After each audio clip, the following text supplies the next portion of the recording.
Lumamig bigla mga tita. Hi, hello, good morning mga tita. So magluluto tayo ngayon ng masarap na udong. Ang gamit ko ngayon mga tita is frozen udong. Pwede kang gumamit ng fresh udong kung anong meron dyan sa supermarkets nyo. Pwede yan siya. Iboboil mo lang yan siya kaya magpakulo ka ng tubig mga tita. So para sa soup natin mga tita, maglagay tayo ng mensuyo. Tapos lagyan natin siya ng tubig mga tita. Pakuluan nyo lang yan siya at tikman-tikman nyo lang yung lasa niya para hindi siya masyadong maalat ha. Tapos sa kakiudong naman natin mga tita, tempura to siya. Gumamit tayo ng sakura ebi, yung mga parang maliliit na pasayan ba. Tapos gumamit din tayo ng mga gulay, Japanese mint, gumamit din tayo ng onion, o diba?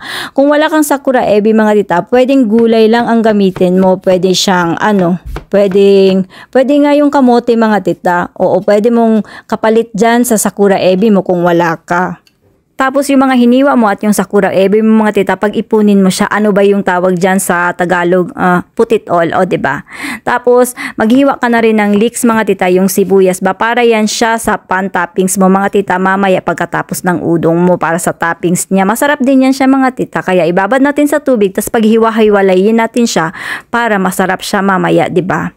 Tapos mga tita, kailangan natin ng madaming mantika kasi mag-deep fry tayo sa tempura natin. At para magdikit-dikit talaga yung mga ingredients mo sa tempura mo mga tita, lagyan mo siya ng kitchen flour. Tapos imimix mo lang yan siya ng mabuti mga tita. Tapos gagawa ka ngayon ng tempura mix.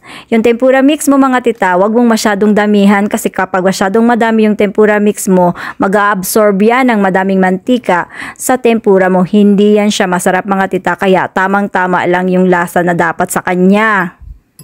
Ay mali, dapat tama lang pala yung pagtimpla mo sa kanya. Tapos huwag masyadong damihan na. Tapos ilagay mo yung mga gulay mo dyan sa tempura mix mo. At dapat ganito ang magiging itsura niya mga tita, nagdidikit-dikit siya. Tapos hindi masyadong madami yung tempura mix mo, diba? Unti lang talaga siya, diba mga tita?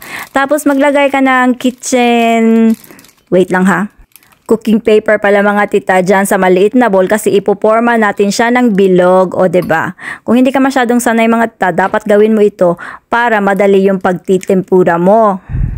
Tapos ipa-flatten lang natin yan siya mga tita. Tapos kapag ready na yung mantika mo, idadunk lang natin siya doon mga tita. So dapat manood kang mabuti kung paano ko siya piniprito mga tita ha, para hindi mo siya mapaghiwa-hiwalay ba. So lightly push mo lang yan siya mga tita para hindi siya maghiwa-hiwalay kasi tatanggalin mo yung cooking sheet mo, o diba?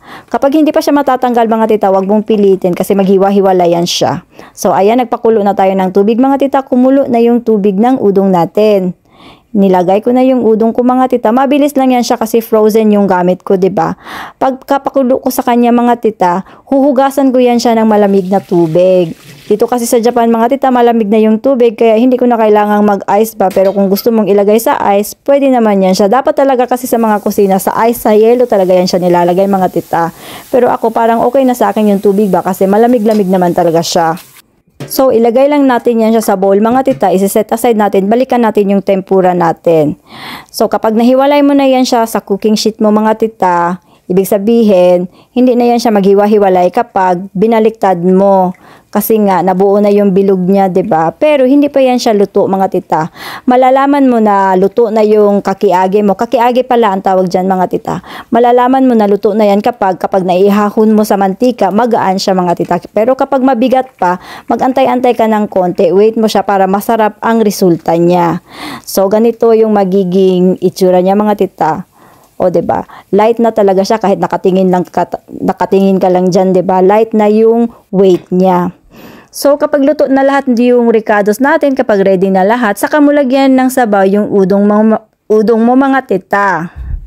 Tapos, ilagay mo lang yung toppings mo. Yung leeks mga tita or yung sibuyas mo pala is amas yan siya. Nagpapasarap din yan dyan siya sa udong mo, mas lalong sumasarap yung lasa niya kasi ang lasa lang kasi ng mga tita ng udong mo is parang lang siya, parang toyo na parang manamis-tamis. So sobrang sarap niyan mga tita at light sa tiyan pa. Gustong gusto to ng mga Hapon yung mga ganitong pagkain, lalo na sa mga malalamig na panahon. Mahilig sila ng ganito mga tita. At kahit hindi ka Hapon, magugustuhan mo to mga tita, promise. I-try mo din sa bahay mo para matikman mo kung anong lasa nito. Japanese food mga tita. Thank you for watching my video. Bye!